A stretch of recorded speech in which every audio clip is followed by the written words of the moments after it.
পবিত্র রমজান মাসের শেষ প্রান্তে দাঁড়িয়ে এক নজিরবিহীন দৃশ্য দেখা গেল।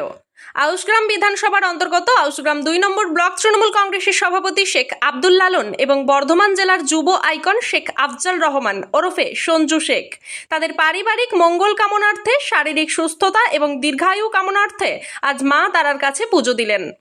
উপস্থিত ছিলেন আউশগ্রাম ২ নম্বর ব্লক যুব কনভেনার সুমন ঘোষ এবং আউশগ্রামের মধ্যস্থিত কোটা অঞ্চল যুব তৃণমূল কংগ্রেস সভাপতি সুরজ কৃষ্ণ চ্যাটার্জি।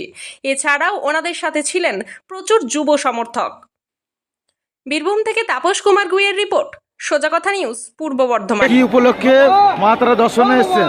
দেখুন, আজকে আমরা যে আউশগ্রাম বিধানসভায় ২ নম্বর ব্লকে যে যুব ছেলেরা আজকে এসেছে, এমনকি আমাদের যে আউশগ্রাম ২ নম্বর ব্লকে যে যিনি আমাদের ব্লক সভাপতি আছেন তার মঙ্গল কামনা এমনকি তার সুস্থতা কামনা এবং আমাদের আউশগ্রামের বা জেলার যুব নেতা সঞ্জু শেখ তার মঙ্গল কামনা ও তার সুস্থতা কামনা এবং তার পরিবারের সুস্থতা কামনার জন্য যেভাবে আমরা এসেছি।